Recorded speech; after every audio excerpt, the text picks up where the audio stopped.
നിയമസഭാ തെരഞ്ഞെടുപ്പ് ഒരുക്കങ്ങൾ ചർച്ച ചെയ്യാൻ CPM സംസ്ഥാന നേതൃയോഗങ്ങൾക്ക് ഇന്ന് തുടക്കം. ഇന്ന് സംസ്ഥാന സെക്രട്ടേറിയറ്റും നാളെ സംസ്ഥാന സമിതിയും ചേരും. നിയമസഭാ തെരഞ്ഞെടുപ്പിനുള്ള ടേം നിബന്ധനയിൽ ഇളവ് നൽകുന്നത് തീരുമാനിക്കാൻ CPIയുടെ സംസ്ഥാന സെക്രട്ടേറിയറ്റും ചേരുന്നുണ്ട്.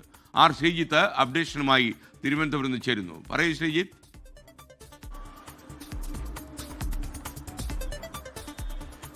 Good morning.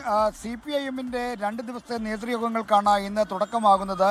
തിരുവനന്തപുരത്ത് നടന്ന കേന്ദ്ര കമ്മിറ്റി യോഗത്തിൻ്റെ റിപ്പോർട്ടിംഗ് ആണ് ഈ നേതൃയോഗങ്ങളുടെ പ്രധാന അജണ്ട. കേന്ദ്ര കമ്മിറ്റി യോഗത്തിൻ്റെ റിപ്പോർട്ടിംഗ് നാളെ സംസ്ഥാന കമ്മിറ്റിയിലേ നടക്കൂ.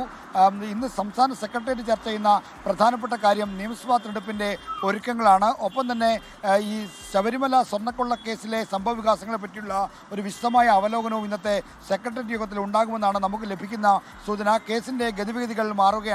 മാത്രമല്ല, ഇപ്പോൾ ഉയർന്നു വരുന്ന ആക്ഷേപങ്ങൾ കൂടുതൽ സർക്കാരിനെ പ്രതിരോധത്തിലാക്കാൻ പോകുന്നതാണോ, അല്ലെങ്കിൽ അതിന് എന്തൊക്കെയാണ് പ്രതിരോധ നടപടികൾ സ്വീകരിക്കേണ്ടത് തുടങ്ങിയ കാര്യങ്ങൾ കൂടി ഇന്നത്തെ സംസ്ഥാന സെക്രട്ടേറിയറ്റ് ചർച്ച ചെയ്യും. നാളെ സംസ്ഥാന സമിതിയിലായിരിക്കും കേന്ദ്ര കമ്മിറ്റി യോഗത്തിന് റിപ്പോർട്ടിങ്ങും മറ്റ് ചർച്ചകളും നടക്കുക.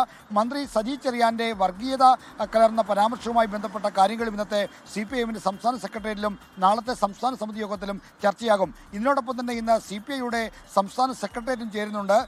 ടേം നിബന്ധനയുമായി ബന്ധപ്പെട്ട കാര്യത്തിലുള്ള തീരുമാനം ഇന്നത്തെ സംസ്ഥാന സെക്രട്ടേറിയറ്റിൽ ഉണ്ടാകുമെന്നാണ് പ്രതീക്ഷിക്കുന്നത്.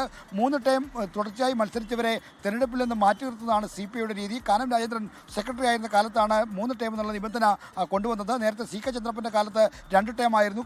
കാനത്തിൻ്റെ കാലത്താണ് 1 ടേം കൂടി ഇളവ് നൽകി മൊത്തം 3 ടേം എന്നുള്ള ഒരു നിലപാടെടുത്തത്. എന്നാൽ ഇത്തവണ 3 ടേമിന് അപ്പുറത്തേക്ക് പോകേണ്ടതില്ല, 3 ടേമിൽ തന്നെ ഉറച്ചു നിൽക്കാനുള്ള തീരുമാനമെടുത്തേക്കും. അക്കാര്യത്തിൽ ഇന്ന് അന്തിമ ധാരണ ഉണ്ടാകുമെന്നാണ് പ്രതീക്ഷിക്കുന്നത്. SKN. ശ്രീജിത്താണ് വിവരങ്ങൾ നൽകിയത്. ലോകത്തെവിടെയായാലും ഏത് സമയത്തും 24 വാർത്തകളും ഓഗ്മെന്റഡ് റിയാലിറ്റി പാക്കേജുകളും എക്സ്പ്ലെയിനറുകളും വിശദമായി കാണാൻ ഞങ്ങളുടെ YouTube ചാനൽ നിങ്ങൾക്ക് സബ്സ്ക്രൈബ് ചെയ്യാം.